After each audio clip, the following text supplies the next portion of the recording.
Hello, my dear friends and fellow lovers of stories, myths, and the great tapestry of literature. I'm so glad you're here with me today, sharing this moment where film and literature meet, overlap, and echo through each other. If you're new here, I'd like to extend a warm welcome. This little corner is for people who want to dive deeply into cinema not just as entertainment, but as text, as symbol, as something to read and interpret. And before we dive in, I'll kindly ask you, if you enjoy this kind of thoughtful exploration, to like and subscribe. Not out of formality, but because it means we keep this little circle of minds alive, where we gather not to consume movies passively but to enter them as if we were entering a grand library. Now, a very clear note before we continue: what follows isn't a conventional movie review. You won't hear me recommending whether you should watch it this weekend, nor will I assign it a score. This is instead a critical, theoretical exploration, meant for those of you who come from a background in literature, or at least have that itch to analyze texts, stories, and images as you would a great poem. Think of this as less of a review and more of a conversation among friends about the deeper meanings that art unlocks in us. When I first encountered The Lord of the Rings, The Fellowship of the Ring, 2001, I wasn't simply watching another fantasy film. I remember sitting there in the theater, my hands wrapped around a drink I barely touched, my heart strangely restless. I was young enough to be swept away by the sheer adventure of it all, but old enough to sense there was something far weightier beneath its surface. Even now, years later, I find myself revisiting not just the narrative but the way it lingered in me. This idea of a fragile fellowship, of ordinary people thrust into myth, of landscapes that seem both real and dreamlike. It reminds me of nights when I've walked home through quiet streets, thinking about the hidden currents in my own life, wondering what small roles we all play in stories larger than ourselves. The film opens like a whisper that quickly swells into prophecy. We're given a history, a weight of ages, the forging of power itself, and the subtle warning that what was broken in the past can rise again if left unguarded. There's something almost biblical in its cadence, a myth retold with the hushed gravity of Scripture. And then, abruptly, we are placed in the simple green quiet of the Shire. The contrast is staggering, the pastoral safety of hobbits and the looming terror of shadowed wars. I remember thinking, isn't this exactly what life feels like? We dwell in small, familiar spaces, tea, bread, laughter, while somewhere out there, in the margins of our awareness, vast battles for the soul of the world take place. The overview is deceptively simple. A ring of immense power, corrupting whoever possesses it, must be destroyed. But isn't that the brilliance of it? That something so enormous in consequence is framed around such an ordinary object. A ring small enough to slip into your pocket. And here lies the allegory as I see it. How many of our own lives are shaped by tiny choices, small symbols, or objects we could so easily overlook?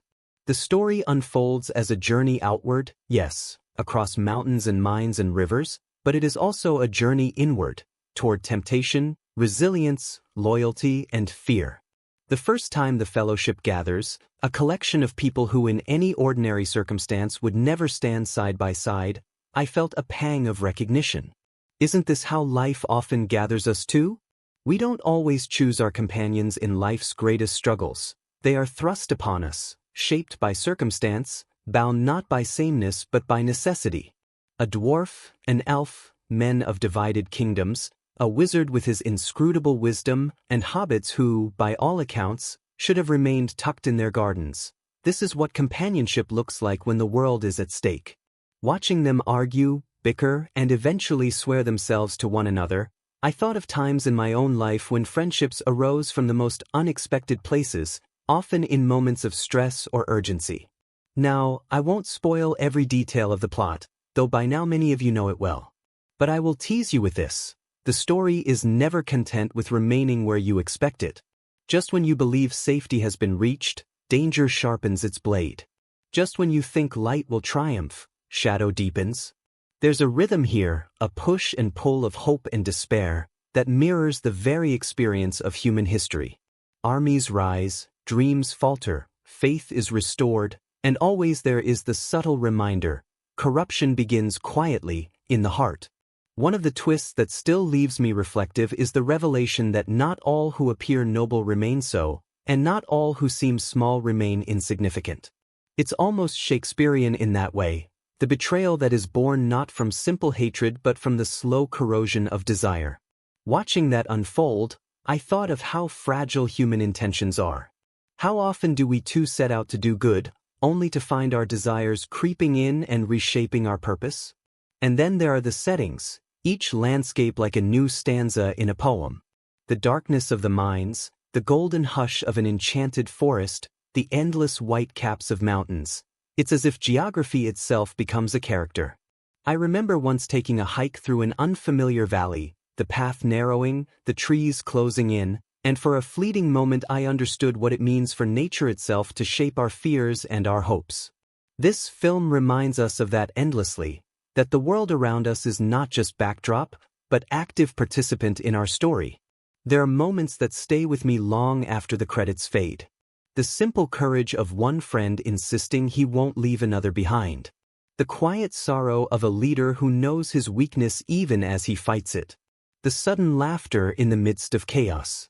These moments matter because they feel so very human, so true to what literature has always tried to tell us, that the battle between good and evil is less about vast armies and more about the decisions made in single, trembling hearts. What I love most, perhaps, is how the story asks us to wrestle with time. Ancient histories weigh on the present.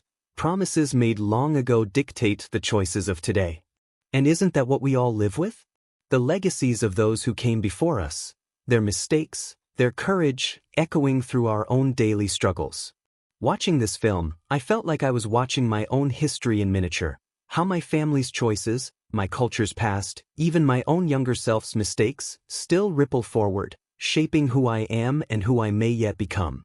So, friends, as we step into this critical analysis together, I invite you to think not just of battles and rings and wizards, but of yourselves. Where are you in this story? Are you the one who doubts but follows anyway? The one who longs for power but fears what it will do? The one who seems too small for the task but takes it on regardless? That, I believe, is the gift this film offers us. Not an escape into fantasy, but a mirror held up to our own hidden myths. And with that, let's journey onward. This story, this great, sprawling, heartbreaking, uplifting tale, still whispers to me like a friend across the years. And I hope, as we move deeper into our exploration, it whispers to you as well. When the film begins, it does so not with immediacy but with weight, as though the story existed long before we arrived and will continue long after we're gone.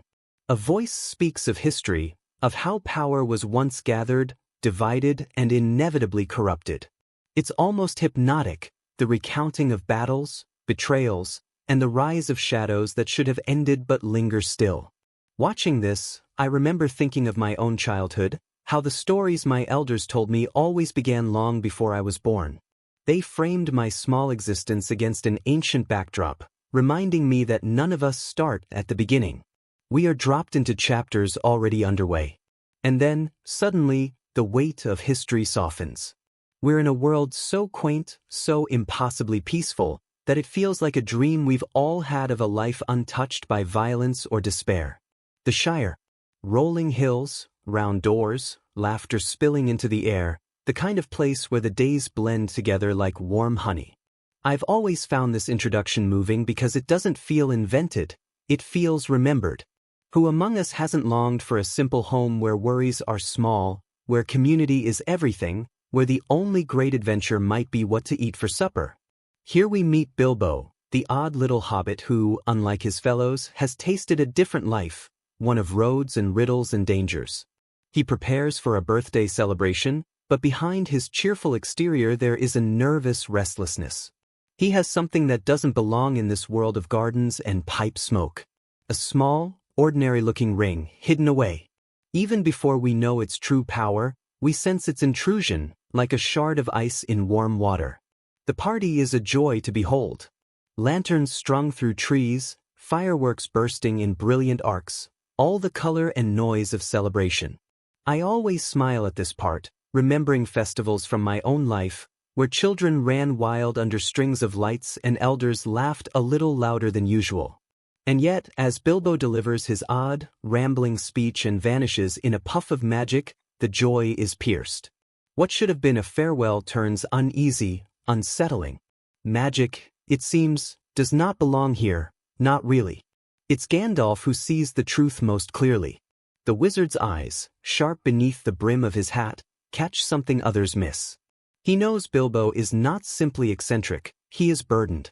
Their conversation is one of the film's quiet triumphs. The way Bilbo clings to the ring, his hand trembling, his face twisting with possessiveness, only to be gently but firmly coaxed by Gandalf's stern compassion. I still recall the tension in that room, a small hobbit hole, cozy and warm, yet suddenly the stage for a battle of will and spirit. Bilbo's release of the ring feels like a small miracle, though we sense how close it came to disaster. And thus the object passes to Frodo, unsuspecting, innocent. His hand closes around it without fear, without understanding, as though he were picking up an heirloom. That moment always strikes me deeply, for isn't that how responsibility often arrives in life? We don't choose it. We inherit it, from family, from history, from those who walked before us. One day we're living our ordinary lives, and the next, something slips into our hand, and everything changes. When Gandalf returns after his long absence, he is not the playful figure we once saw setting off fireworks. He is grave, haunted by what he has learned. The revelation of what this ring truly is, and what it can awaken, unravels the peace of the Shire in an instant. I've always admired the way the film handles this shift, how quickly safety becomes illusion. In my own life, I've had moments like that, times when news, a letter, or a single sentence spoken across a table changed everything. One heartbeat you believe you are safe, and in the next, you know you are not. The urgency sets in. Frodo must leave. The Shire is no longer safe. And here enters Sam, faithful beyond measure, caught eavesdropping but already committed in his heart. The two of them stepping onto the road, not yet aware of what lies ahead, is one of those cinematic images that feels larger than itself. Frodo's words echo softly, "If I take one more step, it'll be the farthest from home I've ever been." That line always makes me pause. How many times in life have we all stood on that invisible line between the known and the unknown, wondering if we have the courage to cross? Their journey takes them first through woods and meadows, still tinged with the innocence of adventure. But shadows are moving. The Black Riders, faceless, relentless, terrifying, make their entrance. I remember the chill I felt when I first saw them. These cloaked figures who seem less like men and more like the absence of light itself.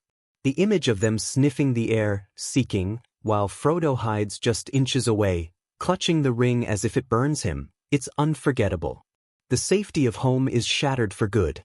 Along the way, their fellowship begins to take shape almost by accident.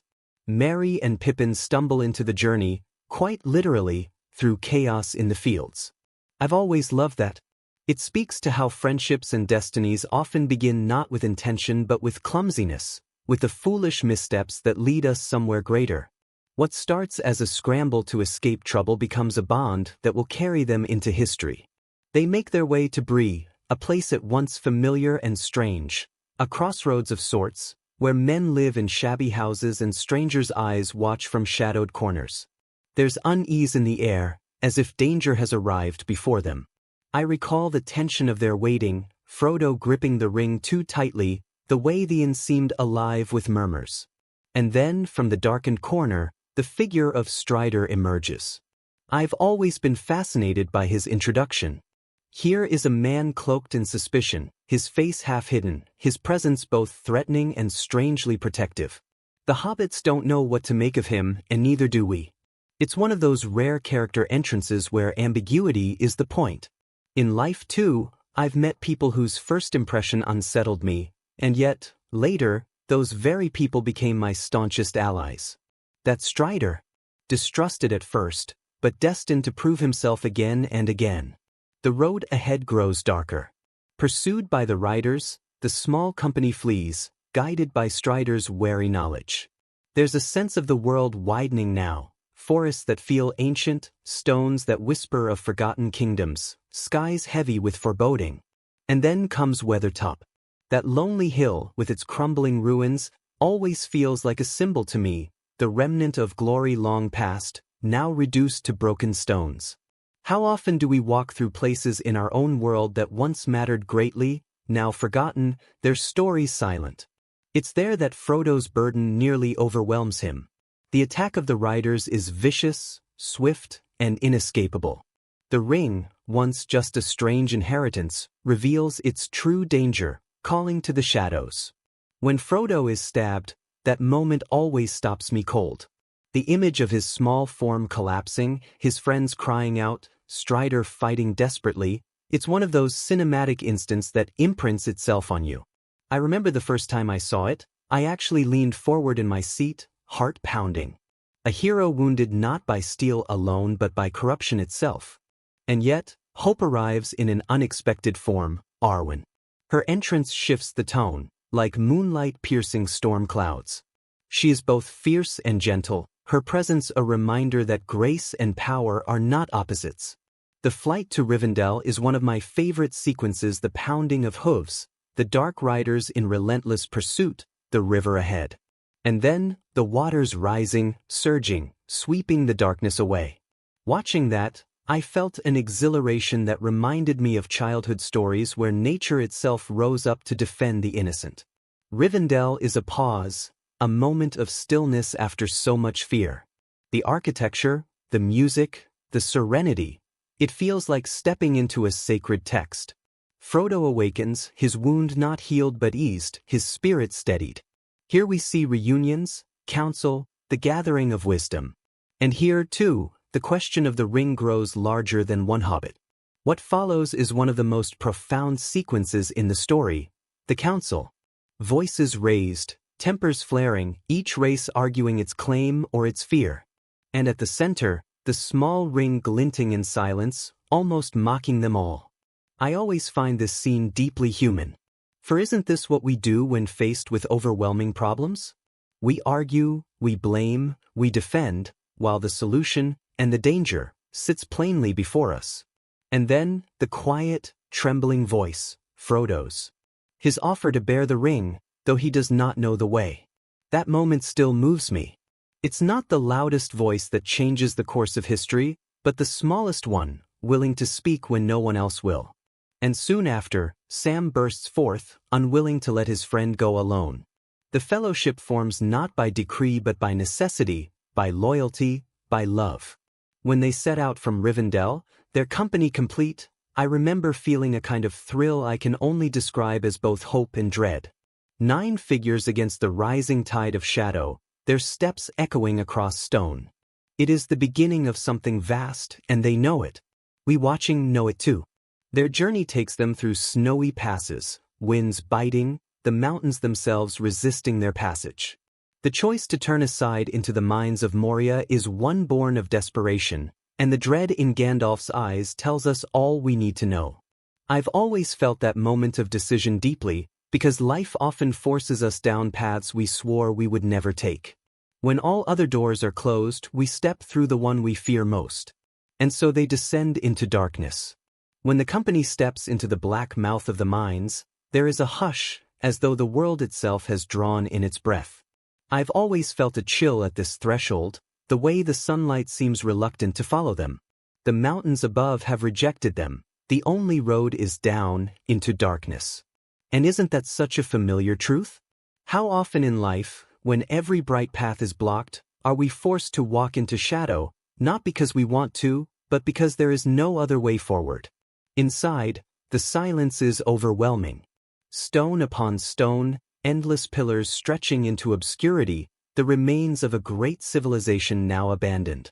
Gandalf's whispered words about dwarves and their hunger for riches echo in my ears every time I watch this scene.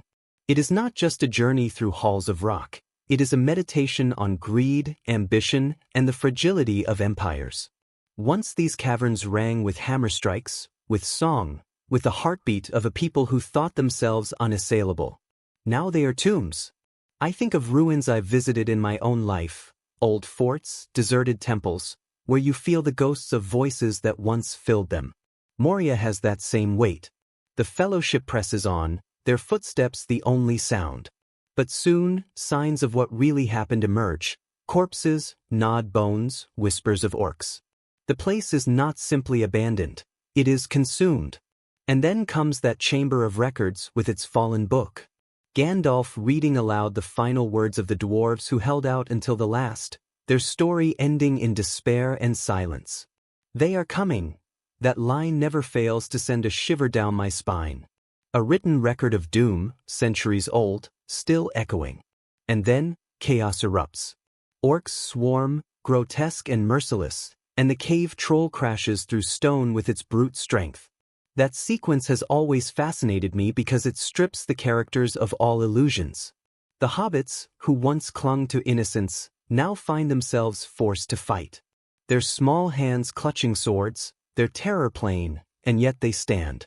I remember being struck by the sight of Frodo, pierced by the troll's spear, and the fellowship crying out in anguish, only for us to learn he lives, spared by the hidden gift of Mithril. A miracle wrapped in humility, a shirt of silver, worn without boast, saving a life. I thought then of the hidden protections we carry in our lives too, gifts from others, sacrifices made long before, shielding us when we least expect it. But the greatest terror awaits deeper still. As they flee through collapsing stairs and falling stones, there is a moment when the shadow behind them grows larger than anything they faced. The Balrog, a demon of fire and darkness, wings spreading, its very presence making the air tremble. When I first saw it, I remember holding my breath. It was as if myth itself had entered the screen, an embodiment of every primal fear we inherit from humanity's oldest stories. And Gandalf, dear Gandalf, does what only he can. He turns, staff in hand, standing small yet unyielding before the towering flame. His defiance is not in his strength but in his resolve. You shall not pass. Those words have lived in me ever since, a reminder that sometimes the line between destruction and survival is drawn by one soul who refuses to yield. But then comes the fall, the whip of fire catching him, dragging him down. His final cry, "Fly, you fools!" The silence afterward is unbearable. Even now, I find my throat tighten. The fellowship has lost its guide, its heart. And the grief is not just theirs, it's ours too. They stumble out into the light of Lothlorien, broken and weary, their mourning heavy. Yet here the film gifts us with contrast again, a realm of ethereal beauty, where time seems to bend, and the air itself feels like a hymn. Galadriel, luminous and otherworldly, welcomes them with both comfort and quiet warning. I've always found her presence unsettling, not because she is cruel but because she is so beyond human measure. Her test with the ring, her temptation, is one of the most haunting moments of the story. To see her imagine herself as a dark queen, terrible and beautiful, then suddenly recoil, whispering that she has passed the test, it lingers. It reminds me that the most dangerous desires are often dressed as noble intentions. The gifts she bestows are more than trinkets. They are tokens of foresight, each one carrying weight for what is to come. I remember thinking about how life, too, often gives us tools before we know why we'll need them. Advice from a teacher, a kindness from a stranger, a skill learned in childhood, all later becoming vital at a moment we couldn't foresee. From Lothlorien they set forth again, but their unity begins to fray. The weight of the ring presses harder, whispers louder. Boromir especially begins to unravel. His longing for the power to save his people is tragic because it is born from love and desperation, not from malice. That's what makes his descent so heartbreaking.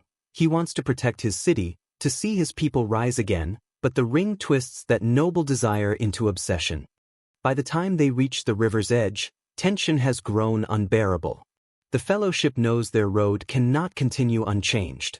They must choose, east into shadow or west to safety. And in that uncertainty, temptation strikes. Boromir confronts Frodo, pleading, demanding, finally breaking. Watching him, I always feel both fear and pity. His collapse is so human. How many of us, if offered such a weapon to save those we love, would not falter? Frodo flees, the ring heavy on his neck, the voice of temptation growing louder, the vision of Sauron's eye burning into his soul. Alone, isolated, he realizes that his journey can no longer be shared in the same way. It is his burden. That realization is one of the film's quiet tragedies. The very thing that unites them must also tear them apart. But out of betrayal comes redemption. Boromir, shaken from his madness, throws himself into battle to protect Merry and Pippin. His stand against the orcs is one of the most powerful sequences in the entire film. Arrow after arrow pierces him, yet he fights on, roaring defiance, driven not by lust for the ring but by the desperate need to shield the innocent. I remember the first time I watched that scene, I found myself whispering under my breath, as though urging him to hold on. His fall is both devastating and noble. In his final breaths, he admits his failure, and Aragorn, kneeling beside him, gives him absolution. That exchange has always stayed with me, because it speaks to something essential. We all falter, but redemption is never out of reach. The battle scatters the fellowship. Merry and Pippin are seized by the enemy, their cries fading into the forest. Aragorn, Legolas, and Gimli, hearts torn, vow to chase after them. Frodo, meanwhile, resolves to continue alone, believing the ring's weight too dangerous for his friends to share. Yet Sam, stubborn and loyal, refuses to let him go. That scene, with Sam wading into the river, nearly drowning as he insists he will not abandon his friend, it breaks me every time. Their clasped hands as Frodo pulls him into the boat is more powerful than any army. It is love, loyalty, and friendship distilled to its purest form. The story closes not with triumph but with fragmentation. The fellowship is broken, each member cast onto separate paths, yet each path vital. There's a bittersweetness to it all, hope and sorrow intertwined. I remember the credits rolling the first time I saw it, and I sat still, not ready to move, feeling the ache of loss but also the quiet spark of resilience. Because isn't that what life is? We rarely end with everything intact. We move forward with scars, with grief, but also with the bonds that endure. Looking back, I realize that what grips me most about this portion of the tale is not just the spectacle, the battles, the monsters, the magic, but the humanity within it. The betrayals, the sacrifices, the small acts of courage. The way people break, and then find a way to rise again. It is both myth and mirror, a grand fantasy that nonetheless whispers truths about us, about me, about you. And so the story leaves us suspended between despair and determination. The road ahead is uncertain, shadowed, but still the characters press forward. Watching them, I always feel both humbled and strengthened. If they can bear their burdens, perhaps so can I. There are times when a story doesn't linger in your memory because of its battles or landscapes, but because of the people who carry it. For me, this tale has always lived most vividly in its characters, each one like a thread of different color woven into a tapestry. Some shine bright, others are subtle, but all together they make something whole. Whenever I think back on it, I don't just see armies and rings, I see faces, gestures, choices, the trembling moments when someone steps beyond who they thought they were. Take Frodo, for instance. I've always felt he is deceptively quiet at the beginning, almost easy to overlook. He isn't loud, he isn't bold, he doesn't command a room. And yet, there's something about him, a steadiness, a kind of listening soul, that feels real to me. He's not the sort of person who asks to lead, but the world places a burden in his hands anyway. I remember the first time I saw him clutch the ring, his expression shifting between fear and resignation, and I thought, how many times has life handed us something we never wanted? For me, Frodo embodies that tension between fragility and courage. He isn't fearless, he is terrified most of the time. But he keeps walking. And I think that's what makes him resonate so much. It's not that he is exceptional, it's that he is ordinary, but chooses to endure. Then there is Sam. To this day, whenever I think of loyalty, I see his face. Some say he is a sidekick, but I have never believed that.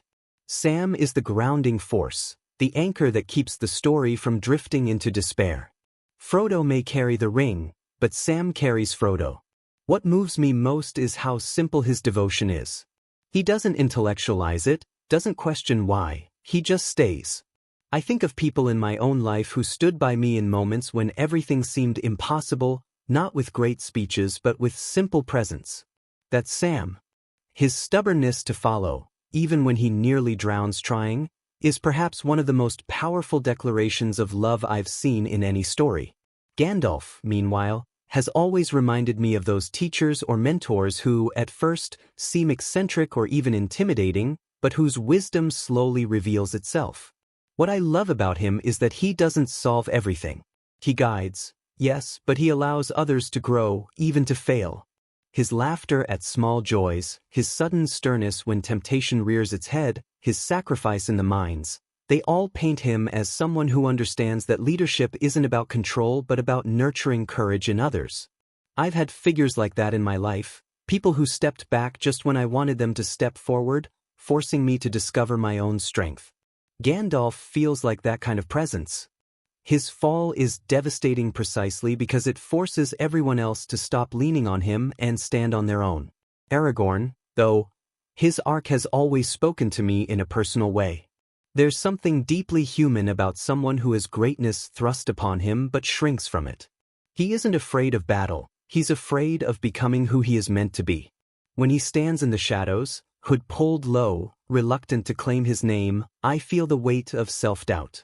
How many of us, I wonder, hold back from stepping fully into ourselves because we fear failure or fear repeating the mistakes of those who came before us? Aragorn's journey is not just about sword fights. It's about acceptance, about learning to trust himself. And when he comforts Boromir in his last moments, I see a man already becoming the leader he doubted he could be. Boromir is one of the most complex figures to me. He is not villainous, not cruel. He is proud, desperate, flawed, and painfully human.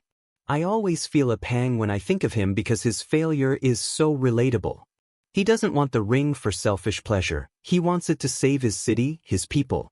But the ring poisons even noble intentions. His weakness is our weakness, the belief that if only we had power, we could fix what we love. His death, fighting like a lion to defend the hobbits he once dismissed, is one of the great redemptions in literature and film. It tells me that even in failure, there can be honor, that what matters isn't falling but how we rise in our final moments. Legolas and Gimli, in contrast, bring something lighter at first glance, almost comic relief. And yet, their relationship becomes one of the story's richest threads. An elf and a dwarf, races with centuries of mistrust, slowly learning to see each other not as enemies but as companions. I love how their rivalry softens into camaraderie, their boasts turning into shared laughter. Watching them, I'm reminded of friendships I've had that began in skepticism, even irritation, but grew into some of the most enduring bonds of my life. They represent the possibility of reconciliation, that even ancient wounds can heal through shared struggle. Merry and Pippin, what can I say? At first, they are mischievous, almost burdensome, stumbling into trouble, treating the journey as though it were an extension of their carefree youth. But as the story progresses, they grow. Their capture, their suffering, the weight of seeing what war truly means, it transforms them. What I find so moving about their arc is that it mirrors a kind of forced growing up. They begin as children, in spirit if not in age, and by the end, they are far more than they ever expected to be. I think of my own youth, the moments when innocence fell away too quickly, when I realized the world was not as gentle as I once believed. Merry and Pippin embody that transition. Arwen, though she has less screen time, has always lingered in my imagination. Her choice to forsake immortality for love is one of the most quietly radical acts in the story. In her, I see the theme of sacrifice not through war or battle, but through the personal choice to tether oneself to another's fragile life. There's something almost unbearably beautiful in that. It makes me reflect on the people in history who gave up comfort, longevity, or certainty for the sake of love, and how those choices ripple far beyond their own lives. Galadriel is different. She unsettles me because she feels like a figure of both salvation and danger. Her beauty is otherworldly, but so is her power. When she refuses the ring, when she declares herself diminished yet still beautiful and terrible, I feel as though I am witnessing a truth about temptation. That the greatest test is not in the things we openly fear, but in the things we secretly desire. To me, she represents the wisdom of restraint, the courage to step back when stepping forward would be catastrophic. Even the smaller figures leave impressions. Bilbo, clutching at the ring with trembling hands, shows us what happens when obsession corrodes the soul. His release of it, with Gandalf's stern kindness pressing him, feels like one of the bravest acts in the entire story. Elrond, presiding over Rivendell, embodies weary leadership, the knowledge of ages, the exhaustion of watching history repeat itself, and still choosing to stand. Even the brief glimpses of figures like Saruman show us the other side of power. Wisdom twisted into arrogance, foresight corrupted into control. What binds all these characters together, for me, is not that they are perfect heroes. It's that they are flawed, frightened, and often reluctant. And yet, each finds a way, whether through sacrifice, loyalty, or courage, to step beyond those flaws. I think that's why the story resonates so much with me. It doesn't present us with unreachable paragons. It presents us with people who stumble, who argue, who break down, and yet who keep moving. When I look at them all, Frodo's quiet endurance, Sam's loyalty, Gandalf's wisdom, Aragorn's reluctant nobility, Boromir's tragic fall, Legolas and Gimli's unlikely friendship, Merry and Pippin's coming of age, Arwen's sacrifice, Galadriel's restraint, I feel as though I'm looking at different facets of myself, of all of us. Times when I've been weak, times when I've been strong, times when I've clung too tightly, times when I've let go. They are not just characters in a fantasy, they are reflections of the human condition. And perhaps that's why I never tire of returning to them. Because every time, depending on where I am in my own life, I see them differently. Sometimes I feel like Frodo, carrying a weight I didn't ask for. Other times like Sam, holding someone else up. At moments, I've been Boromir, convinced power could solve everything, only to learn it never does. And occasionally, if I'm lucky, I've felt like Gandalf, able to guide someone else, even briefly. That is the brilliance of this story's characters. They do not remain fixed. They grow, falter, rise, fall, and so do we. And as the credits fade, long after the images are gone, it's their voices, their choices, and their faces that linger in my memory. They remind me that every journey, no matter how epic, is built on the hearts of those who dare to take it. What always amazes me about this film is that, for all its grandeur and sweeping scope, it wasn't made in the polished safety of a Hollywood machine. It was, in so many ways, a mad experiment. A small country at the edge of the world, New Zealand, suddenly became the heart of Middle-earth. And the strangest fact is how much of it was held together with grit, luck, and the willingness of hundreds of people to risk everything for a dream. One of the stories that has stayed with me is about Viggo Mortensen. You probably know him as Aragorn, the reluctant king, but what you might not know is that he wasn't even part of the film until after shooting had already begun. The original actor, Stuart Townsend, had trained for months, only to be replaced at the last minute. Imagine that, a role so central to the story, recast after cameras had already rolled. When Viggo was asked to step in, he didn't even have time to think. His young son, a fan of the books, persuaded him to accept. And here's the part that still gives me chills. Viggo was so committed that he carried his sword everywhere, even off set. He took it on hikes, kept it at his side during meals, slept with it beside him. Not as some pretentious method actor affectation, but because he wanted to live with it until it felt like an extension of his arm. And it worked. You can feel it in every swing, every glance. Aragorn isn't an act, it's lived. Another strange little moment. During one of the battle scenes, Viggo actually broke 2 of his toes kicking a helmet. The scream that erupts from him in that shot is not acting. It's raw pain. The director loved it so much, he left it in. I remember the first time I heard that story, and suddenly the scene became something else. It wasn't just Aragorn mourning his friends. It was Viggo, flesh and bone, giving more than he had. How many films do we watch where a line between actor and character disappears so completely? And speaking of accidents, did you know that Sean Astin, who played Sam, once stepped on a piece of glass in the water while filming and had to be rushed to the hospital? Imagine this. You're wading through a river with your dear friend Frodo, the camera's rolling, and suddenly you feel the sharp stab of glass in your foot. Blood, panic, the break of illusion. Yet he returned, stitched up, ready to continue. That to me speaks of the quiet heroism of filmmaking, the willingness to push through pain, just as the characters themselves do. Elijah Wood, the face of Frodo, also had his share of peculiar challenges.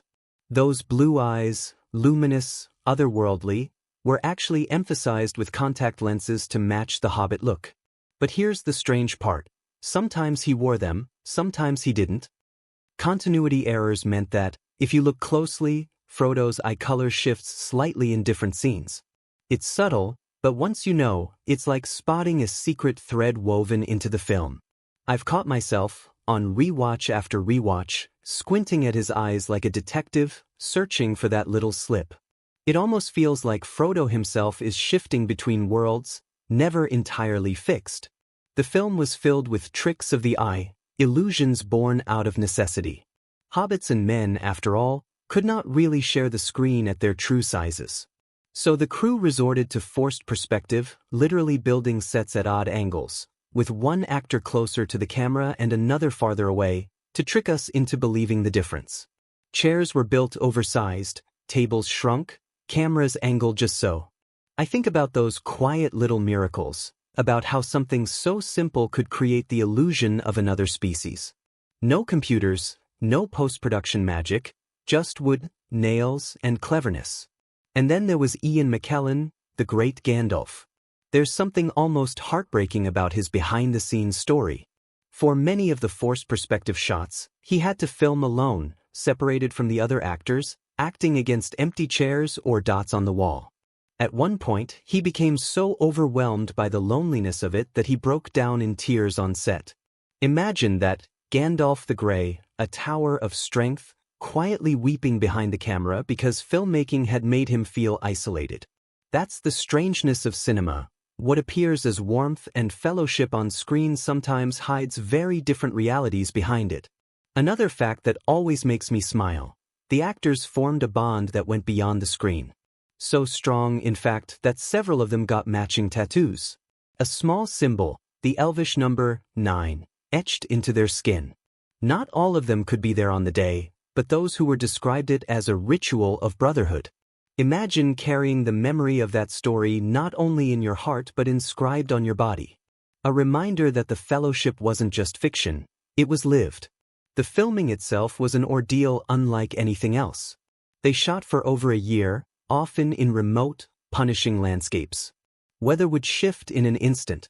There's a story of how, during one mountain sequence, the snowstorm was so intense that the cameras barely worked.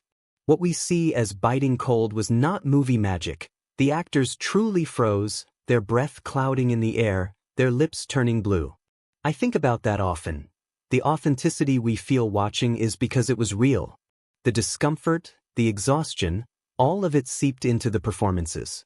And then there's the matter of the horses. Viggo Mortensen, again showing his devotion, bought not one but two of the horses he worked with during filming. He felt such a bond with them that he couldn't bear to part ways. That, to me, speaks volumes about the blurred line between actor and story. He wasn't just riding a horse for a scene, he was forging a relationship that endured beyond the cameras. Some of the oddest details come from the props. Did you know that the swords, shields, and armor were mostly real, made by New Zealand craftspeople? Not light plastic, not rubber, but genuine metal and leather. The weight, the clang, the feel, all of it authentic. And here's the twist: because they were so real, the actors sometimes complained of exhaustion. But that exhaustion fed back into their performances. When you see a warrior slump with fatigue, that's not just acting. It's lived truth. Even the ring itself had peculiar secrets. Multiple versions were made, some tiny, some enormous, to aid with camera tricks. In certain shots, you're not seeing a real-sized ring at all but a massive replica, filmed close-up to make its engraving seem magical. I love that detail because it reminds me that magic, in cinema as in life, is often created by sleight of hand. What we believe is vast and mysterious might simply be clever design. One of the most haunting behind-the-scenes facts, though, involves Christopher Lee. He was not only Saruman but also a lifelong devotee of Tolkien. He read the books every year and once even met the author.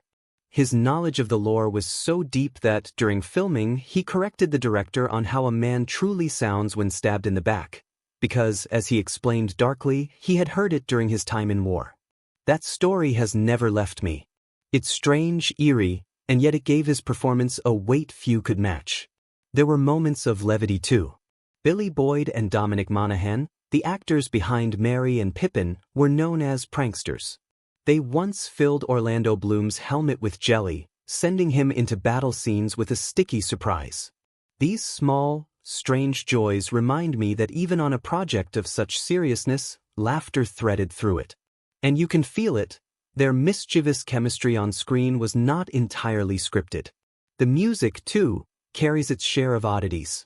Howard Shore composed an epic score, but did you know that in certain choir sequences, the singers were actually singing in Tolkien's invented languages? Elvish, Dwarvish, Black speech, all crafted syllables, learned and sung as though they were ancient liturgy. To think that a fictional language could be sung so reverently, it still astonishes me. It blurs the line between fiction and reality until you're not sure which is which. Perhaps the strangest fact of all is how close the project came to never existing. Studios doubted it. The scope seemed impossible.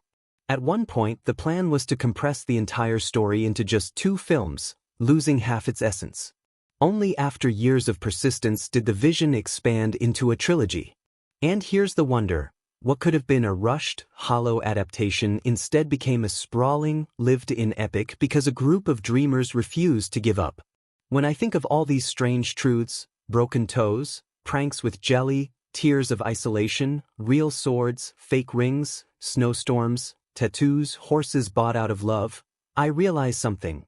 The film itself is a kind of fellowship. Not just in the story but in the making. Ordinary people, extraordinary effort, accidents turned into legend. The strangeness doesn't diminish the magic, it deepens it. Knowing that Aragorn's scream is real pain, that Sam's loyalty bled into Sean Astin's own perseverance, that Gandalf wept in solitude, these details tether the fantasy to the human. And perhaps that's why I love these strange facts so much. They remind me that behind every myth is a group of people sweating, laughing, bleeding, improvising. That the world we see on screen is not conjured out of nothing, but built from imperfect, messy reality. Just like the story itself.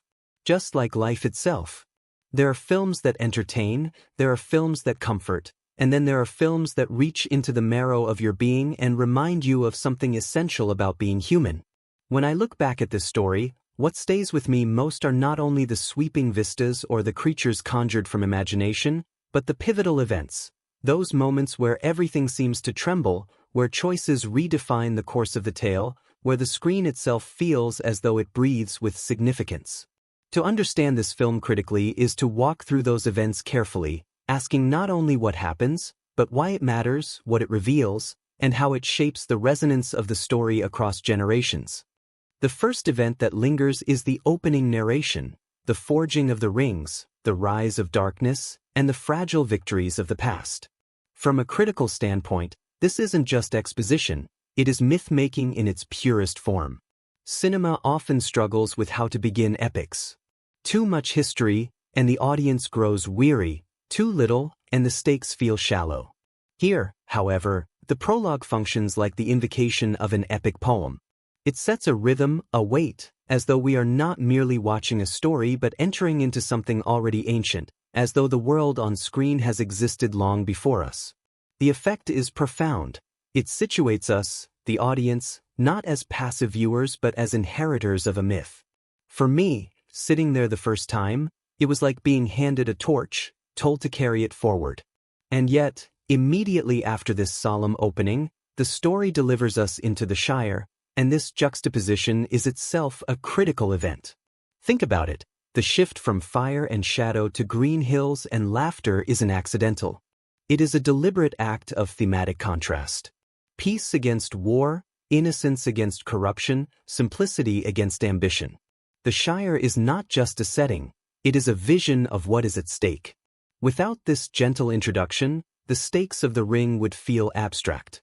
But once we've seen Bilbo's cozy home, Frodo's bright smile, Sam's devotion to gardens and ale, we understand viscerally what could be lost. Critics have long noted that the Shire functions as a kind of pastoral ideal, echoing English countryside traditions in literature, from Wordsworth to Tolkien himself. For me, it reminds me of my own small moments of belonging, family dinners, quiet evenings, places where life feels whole. The Shire is the heart, and without a heart, no story has meaning. Bilbo's birthday party, strange as it may seem, is one of the film's most significant events, and not merely for its spectacle. From a critical perspective, this moment encapsulates the tension between the ordinary and the extraordinary. Children laugh at fireworks, old hobbits grumble about speeches, food and drink flow. It's a scene of communal life. But beneath it, Bilbo is burdened, restless, and already succumbing to the ring's whispers. The contrast between surface joy and inner turmoil is a recurring theme throughout the film. I remember reflecting, as I watched Bilbo struggle to let go, how often in our own lives we stand in rooms filled with laughter while carrying burdens invisible to those around us. The party is not just a celebration, it's a mask for the corrosion already underway. When Gandalf presses Bilbo to leave the ring behind, we witness one of the first true climactic confrontations. On the surface, it's just a conversation in a hobbit study. But from a critical lens, it is the first embodiment of the ring's corrupting power. Bilbo, a character we've seen as light-hearted and whimsical, suddenly twists into suspicion and paranoia, his voice sharp, his body clutching the ring as if it were life itself. It is chilling precisely because it is so small, so domestic. Evil does not appear as a dragon breathing fire. It appears in the tightening of a hand, in the inability to let go. This moment sets the tone for the rest of the narrative. The ring is not just a plot device. It is a psychological weight, a mirror that reveals the darkest impulses of even the gentlest soul. The revelation to Frodo, that this small trinket is the one ring, the embodiment of all that is corrupt, is another critical turning point. From an analytical perspective, this is the moment when innocence fractures. Frodo, until then, has lived in a world where danger is far away, spoken of in legends perhaps, but never truly near. Suddenly, he is forced into a role he never asked for. Critics often speak of the reluctant hero archetype, but what fascinates me here is how the film makes us feel the reluctance. Frodo doesn't leap into adventure with excitement. His eyes widen with fear. His body hesitates. And yet he agrees.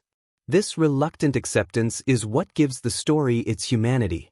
It reminds us that courage is not born from desire but from necessity. The appearance of the Black Riders is one of the most thematically rich events. Cloaked, faceless, relentless, they embody the terror of the unseen. From a cinematic standpoint, they are brilliant creations, sound design, costume, and performance blending to make them feel less like beings and more like forces of nature. But critically, they represent something deeper, the perversion of humanity. Once kings, now hollowed into shadows by the same ring Frodo carries, they are what he could become. Every time they close in, every time Frodo feels the ring pulling him, we are reminded that the true battle is not against them but against the temptation to join them. Their presence elevates the story from a simple chase into an allegory of moral collapse. When the hobbits reach Bree and encounter Strider, we are presented with another significant event, one that critics often highlight, the theme of trust in ambiguity. Strider is introduced as a shadow, a man apart, his face hidden. He could be friend or foe. The hobbits, terrified and inexperienced, must decide whether to follow him. From a critical perspective, this moment reflects one of the story's central concerns. How do we know who to trust?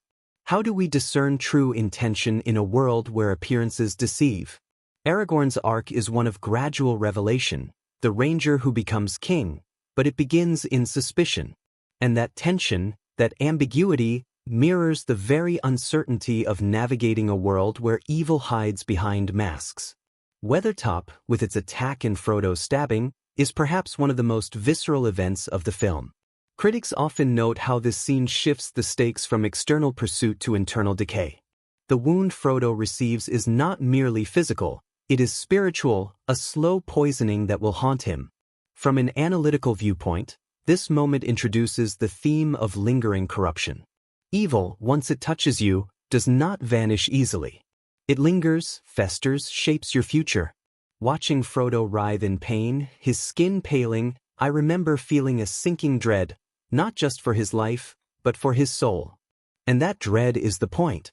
The film forces us to recognize that victory, even if achieved, will never erase the scars left behind. The arrival at Rivendell and the council that follows is one of the most important events in terms of critical reception. Here, the film shifts from personal struggle to collective responsibility.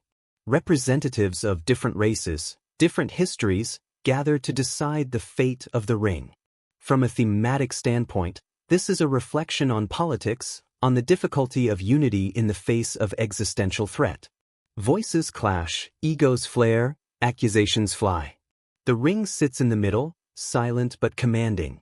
Critics often highlight this scene as one of the film's most sophisticated commentaries, that the greatest obstacle to defeating evil is not evil itself, but division among the good. And then Frodo, the smallest voice in the room, speaks. His trembling offer to bear the burden is one of cinema's most poignant moments. It underscores a truth that resonates across literature and history, that leadership often comes not from the powerful, but from the willing. The fellowship's formation, then, becomes an event not of grandeur but of necessity. 9 individuals, bound not by common background but by shared duty. From a critical lens, this is one of the film's central achievements, showing that unity is not uniformity. Elves and dwarves, men and hobbits, each bring their own histories and resentments. And yet, they walk together. The reception of this sequence, even among audiences, was profoundly emotional. Viewers recognized themselves in that table, in the difficulty of collaboration, in the beauty of unlikely alliances. The journey through Moria is often described as the heart of the film's first act of tragedy. From a critical standpoint, it represents the confrontation with the past. The dwarves dug too greedily, too deep, and unleashed darkness. It is an allegory of ambition unchecked, of progress without restraint. As they walk through the silent halls, the film becomes a meditation on the cost of excess. And then, the Balrog, a figure that critics often describe as myth incarnate. When Gandalf faces it, we witness one of the story's most iconic climaxes. His stand is not simply against a monster, it is against despair itself. His fall shatters the fellowship, and in doing so, deepens their humanity. Critics at the time noted that this was the moment the film transcended spectacle and entered tragedy. For me, it was the moment I felt tears not only for Gandalf but for the fellowship's sudden orphaning. Galadriel's temptation is another event layered with critical meaning. Here is a figure of immense power, offered the chance to wield ultimate dominion. Her vision of herself as a Dark Queen is terrifying precisely because it is beautiful. From a thematic perspective, this scene reinforces the central motif, that the greatest evil often wears the mask of noble intent. Critics often connect this moment to broader political allegories, the danger of absolute power, the corruption even of the virtuous. But on a personal level, I see it as a mirror to our own lives. How many times have we been tempted not by overt malice, but by the promise of doing good if only we had a little more control?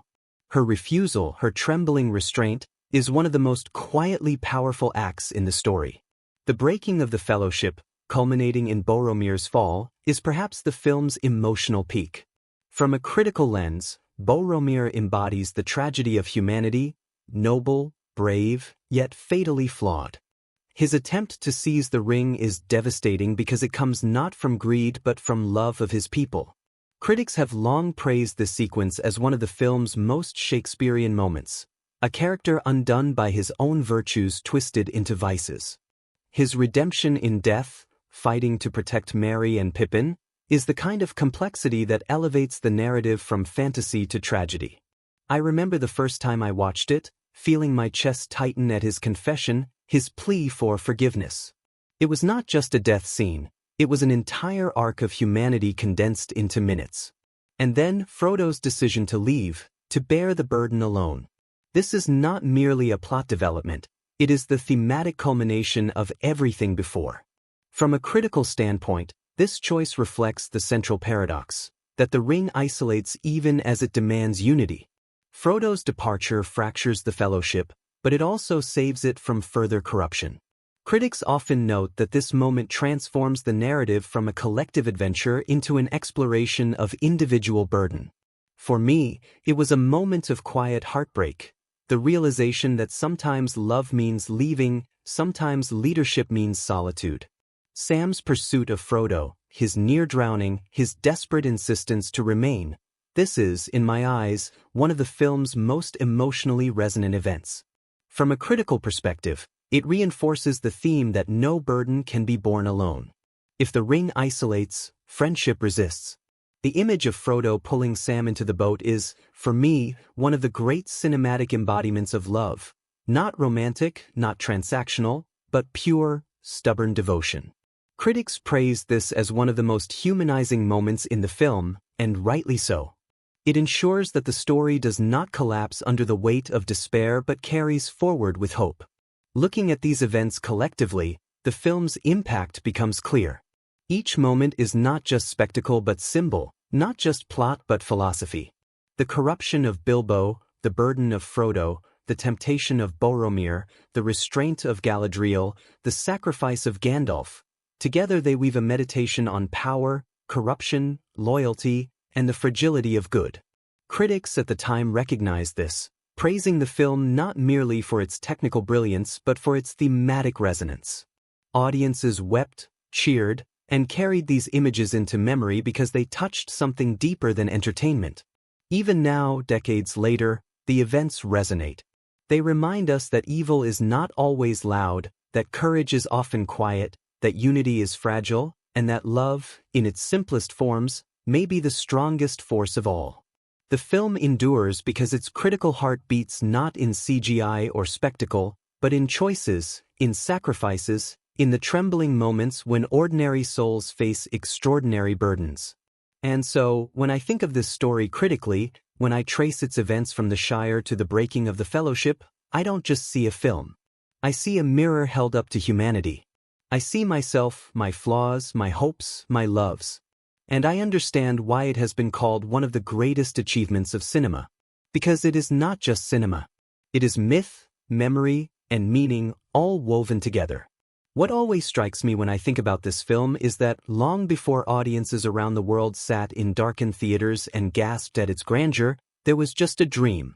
A dream in the mind of a New Zealand filmmaker, Peter Jackson, who at the time was known more for quirky horror comedies than for sweeping fantasy epics.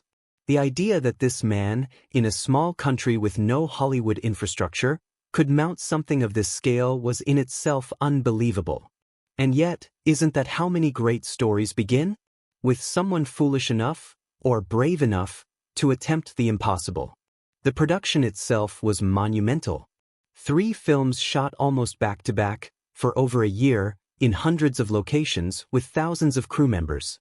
And here's one of the strangest, most fascinating aspects. The entire cast and crew essentially lived in Middle-earth. This wasn't a quick shoot, a few months here or there. This was years of their lives. They relocated, trained, ate, and worked in New Zealand. For many, it became more than a job. It became a second home, a community, almost a fellowship in its own right. Take, for example, the building of Hobbiton. What looks on screen like a whimsical village nestled in rolling hills was not a set constructed for a few weeks and then torn down. No, the crew actually built it into the land itself. They planted real gardens, grew real vegetables, even allowed moss to spread naturally on fences so that it looked lived in. When I first learned that, I remember feeling awed. This wasn't make-believe cardboard scenery. It was real, tangible, a place you could walk through and smell the earth. And here's the fun twist. Even today, Hobbiton remains standing in New Zealand, a tourist destination where fans wander through the round doors and pretend to be hobbits. What began as a set became a lasting monument, a little piece of Middle-earth that refuses to fade. One of the most unusual aspects of production was the use of forced perspective to create the illusion of hobbits and men sharing the same world at different sizes. Instead of relying purely on digital effects, the filmmakers built tables, wagons, and even entire sets at strange angles. Elijah Wood, Frodo, might be seated closer to the camera while Ian McKellen, Gandalf, sat farther back, making the wizard appear towering. What's fascinating here is how old-fashioned the technique is, a trick of perspective used in theater for centuries, now repurposed in modern cinema. The result? An illusion so seamless that audiences believed it, even in an age already obsessed with CGI.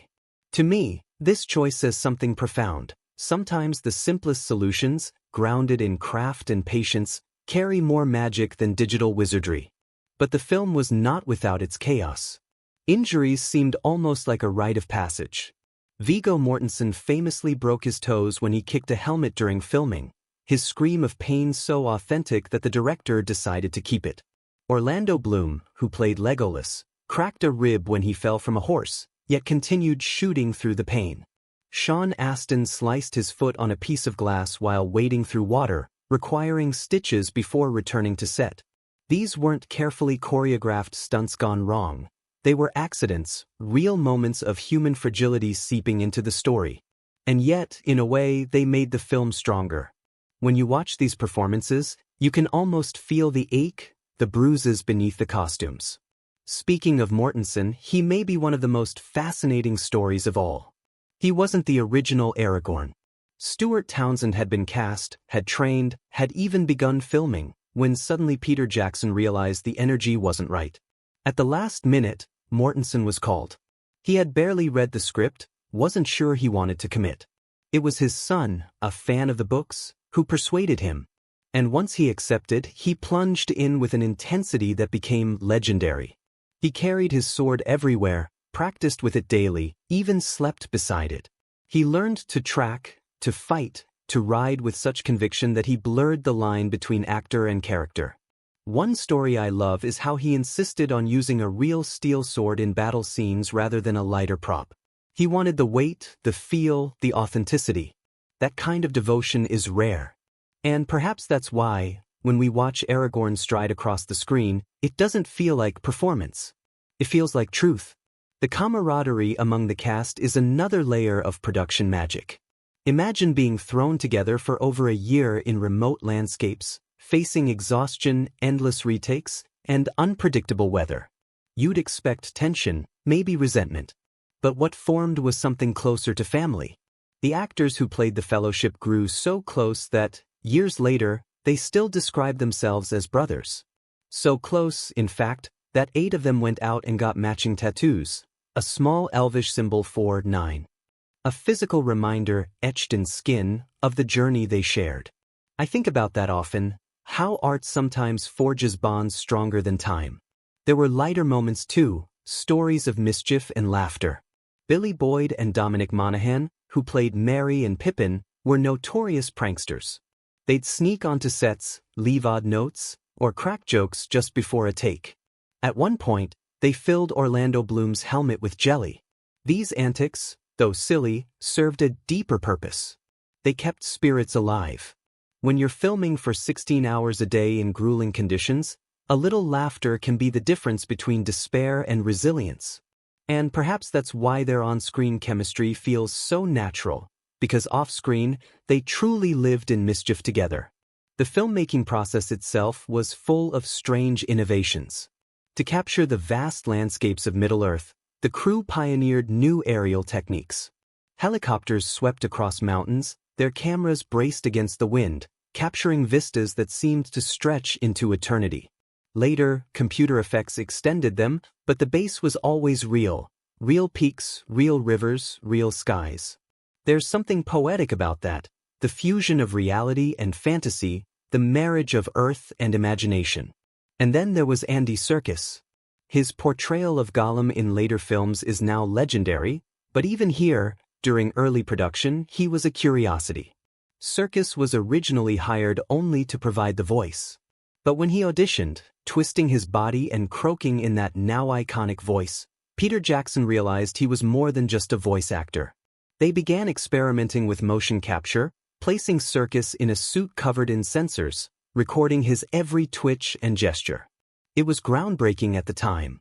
Few realized it then, but Serkis' work would change cinema forever, paving the way for an entirely new form of acting. Even Peter Jackson himself wove little quirks into production. He appears in cameos across the trilogy, sometimes as a background character, sometimes barely noticeable. It's his way of leaving fingerprints on the world he conjured. A reminder that, though the story is Tolkien's, the vision is his. The crew, too, had their strange rituals. The armor, for instance, wasn't simply fabricated quickly. The artisans crafted thousands of individual pieces, many of them unseen on screen. Chainmail was made from plastic rings, over 12 million of them, painstakingly linked by hand. It was so monotonous that some crew members developed blisters, and eventually calluses, on their fingers. They joked that they could do it in their sleep. And in some ways, they did. I imagine those long nights, lit by lamps, the clink of tiny rings becoming a kind of music, the unsung song of the film. Weather was both enemy and ally. During one mountain shoot, the crew endured such fierce winds and snow that the actors could barely speak their lines through chattering teeth.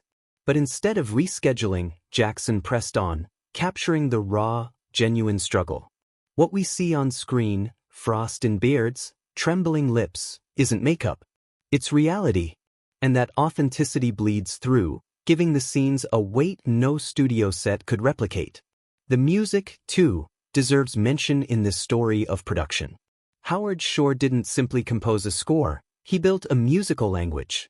Choirs sang in Elvish, instruments echoed the cultures of different races.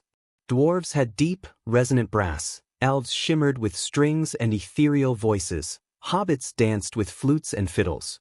It wasn't just background music, it was a cultural tapestry. I remember reading how Shore immersed himself in Tolkien's languages, shaping melodies around phonetics, creating something that felt ancient even though it was new. Critics later hailed it as one of the greatest film scores ever written, and I agree. It's one of the reasons the film doesn't just play in your mind but in your soul. Another fun little fact, the extras. Many of the background soldiers, villagers, and creatures weren't professional actors. They were locals, New Zealanders eager to be part of the adventure. Farmers, shopkeepers, students, suddenly transformed into warriors and orcs. Some spent days in makeup, others learned to march or fight. For them, it wasn't just work, it was a chance to step into legend. I often think about those anonymous faces, how they carried swords or banners, their names unrecorded but their presence essential. They remind me that great art is never just the work of a few stars but of countless unnamed hands. Perhaps the strangest part of production, though, was its sheer endurance. Filming lasted over 400 days, longer than most films by far. Cast and crew were exhausted, sometimes despairing. And yet, they pressed on. Interviews years later often describe the experience not as glamorous but as grueling, even punishing. And still, ask any of them, and they'll tell you it was the adventure of a lifetime. That paradox fascinates me, that something so painful could also be so joyous. Perhaps that's what creation is, the willingness to endure hardship for the sake of beauty. When the film finally premiered, audiences around the world marveled. But what many didn't know was just how fragile its making had been. Budgets teetered, schedules strained, accidents threatened to derail it. And yet, somehow, like the Fellowship themselves, the production endured. It wasn't perfect, it wasn't easy, but it was real. And that reality is what shines through on screen. Looking back now, I realize that the behind-the-scenes story is as much a tale of fellowship as the film itself. A group of people, thrown together, each with their own skills and flaws, each enduring hardship and laughter, all bound by a single goal, to bring a dream to life. The fun facts, the tattoos, the pranks, the accidents, the innovations, aren't just trivia. They're the fingerprints of real people on an unreal world. And that, to me, is the greatest magic of all. When I think of this film, my mind doesn't first summon swords or speeches. It calls forth places. Green fields stretching into forever, mountains looming like gods, caverns echoing with the weight of forgotten songs. The world itself breathes around the characters, reminding us at every step that they are small pieces in something vast.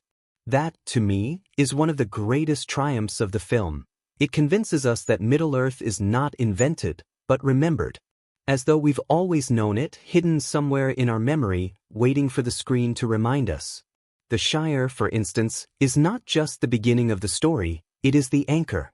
Rolling hills so green they almost hum, houses with round doors tucked into the earth, gardens spilling over with flowers and vegetables. When I first saw it, I felt a pang of recognition, though I'd never been to New Zealand or lived in such a place. It reminded me of childhood summers, of countryside picnics, of those rare moments when the world feels safe. And critically, that is its function. The Shire sets the emotional stakes. Without it, we would not understand what is at risk. When darkness threatens later, when wars rage, it is the memory of these hills, this gentle light, that gives the struggle meaning. The way the Shire is filmed enhances this feeling. Soft lighting, warm colors, camera movements that linger as though reluctant to leave. Cinematographers often speak of light as a character, and here, it is a kindly one. The golden glow of afternoon sun bathes everything in comfort. There is almost a lullaby quality to the images, and as a viewer, you sink into them. I remember watching Bilbo's birthday party, lanterns swinging in the trees, fireworks bursting against the night, and thinking, this is joy in its purest visual form. And because we see it so vividly, the later shadows feel all the heavier. Contrast that with Bree. Suddenly, the warmth vanishes. Rain drips down crooked rooftops, streets are narrow and muddy, faces peer suspiciously from shadows. The camera no longer lingers. It prowls, moving as though it too mistrusts this place. Here the palette darkens, browns, grays, shadows swallowing corners. It is unsettling precisely because it feels so lived in. There's no grand evil in Bree, no sorcery. Only human suspicion, fear, and the danger of being noticed. And in that, the cinematography whispers a truth. Evil is not only in monsters but in the ordinary mistrust of ordinary people. The landscapes between these towns are perhaps the film's most iconic feature. Mountains carved from ancient rock, rivers rushing with untamed power, valleys stretching so far they make the Fellowship look like specks of dust. This is where New Zealand became more than a location. It became a character. The decision to shoot in real, untamed landscapes rather than relying heavily on sound stages gave the story a weight no digital trickery could match. When I see the Fellowship trudging across snowy peaks, I believe it because they were trudging across snowy peaks. I've walked on hikes where the horizon seems endless, where every step feels both beautiful and exhausting, and the film captures that truth. The setting makes us feel the burden not only of distance but of destiny. Cinematography here does something subtle but profound. Wide shots emphasize the smallness of the characters against the world. Again and again, we see them dwarfed by mountains, valleys, rivers. Critics often describe this as sublime framing, evoking awe and fear simultaneously. For me, it communicates the existential truth that the world is vast, and we are fragile, and yet we keep walking. It transforms fantasy into philosophy. And then there is Rivendell. If the Shire is heart and the mountains are awe, Rivendell is serenity. Carved arches, waterfalls cascading like eternal hymns, light filtered through leaves until everything glows. The camera here slows again, gliding rather than cutting. The architecture, though fictional, feels believable because it is blended seamlessly with the natural surroundings. Critics often note that Rivendell represents harmony, civilization and nature not in opposition but in union. I remember the first time I saw Frodo awaken in Rivendell, light falling across his face, music rising gently. It felt like stepping into a dream I didn't want to leave. And yet, Rivendell is also tinged with melancholy. Its beauty is eternal, but its people are fading. That duality, paradise tinged with loss, resonates deeply, reminding us that even beauty cannot escape time. Moria, in contrast, is pure dread. From the moment the Fellowship enters, the air changes. Shadows stretch deeper, echoes linger longer. The set design here is extraordinary, towering stone pillars, halls so vast they could house entire cities, and yet everything draped in silence and dust. Cinematically, the lighting becomes harsh, stark contrasts of fire and darkness. It is claustrophobic despite its size. Critics often describe Moria as a graveyard of ambition, a civilization that dug too deep and was consumed. For me, it has always felt like a warning. I've walked through ruins before, old places where life once thrived, and felt the silence pressing against me. Moria captures that eeriness, that sense of hubris punished. And when the Balrog arrives, wreathed in flame, the contrast with the silent stone makes it all the more terrifying. Lothlorien is another study in contrast. After the suffocating dread of Moria, the forest feels like exhalation. But it is not comfort in the same way as Rivendell or the Shire. It is eerie, otherworldly. Trees glow with silver light, voices whisper like wind, everything suspended in twilight. The cinematography here deliberately creates dissonance. Wide shots that seem almost too still, faces bathed in pale glow. Critics often debate whether Lothlorien is sanctuary or temptation. Galadriel embodies both, luminous yet unsettling. Watching these scenes, I've always felt both comforted and unnerved, as though beauty itself could be dangerous. And isn't that true in life as well? That the most beautiful places sometimes hold the deepest unease. The rivers, too, play a role. Water in this film is never neutral. It is both passage and barrier. When Arwen carries Frodo across the river with the Black Riders pursuing, the water becomes salvation. But it is not gentle. It rises in wrath, sweeping darkness away. Cinematically, the scene is a triumph. Fast cuts, pounding hooves, water crashing in waves. Critics often highlight it as one of the best uses of natural elements as character. For me, it was a reminder that nature is not passive in this world. It acts, it chooses, it defends. And then there is Amon Hen, the Hill of Vision. The setting here is deceptively ordinary. Ruins among trees, quiet and ancient. But cinematically, it becomes the crucible of fate. The ring tempts Frodo with visions, the fellowship fractures, Boromir falls. The ruins themselves symbolize the decay of unity, once a place of gathering, now broken. The camera emphasizes fragmentation. Quick cuts, characters isolated in separate frames, the ring at the center. Critics often note how this setting mirrors the narrative, a fellowship crumbling in a crumbled place. For me, it was heartbreaking. Because just as the stones lie broken, so too does the bond we thought unshakable. The use of color throughout the film is another critical element. Warm golds in the Shire, cold blues in mountains, deep blacks in Moria, ethereal silvers in Lothlorien. Each palette carries emotional weight. It teaches us how to feel without telling us. I've often thought of color as emotional shorthand, and here it works like poetry. Even without dialogue, the world speaks. Camera movement also deserves attention. In moments of safety, the camera lingers, glides, almost caresses the scene. In moments of danger, it cuts sharply, handheld at times, disorienting. This is not accidental. It mirrors our own emotional states. When the hobbits run from the riders, the shaky framing makes us feel their panic. When Frodo gazes at the Shire, the steady wide shot makes us feel peace. Critics call this empathetic cinematography, the camera not as observer but as participant in emotion. Lighting, too, carries symbolic resonance. Think of Gandalf's fall. As he clings to the edge, light blazes behind him, framing him not in shadow but in brilliance.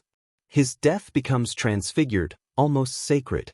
Or consider Galadriel's face when she resists the ring, bathed in a supernatural glow, half terrifying, half beautiful. The lighting choices elevate the themes: power, corruption, sacrifice. They make the abstract visible. Even sound contributes to setting. The echo of footsteps in Moria, the whisper of leaves in Lothlorien, the roar of rivers, the silence of snow. These auditory details deepen immersion.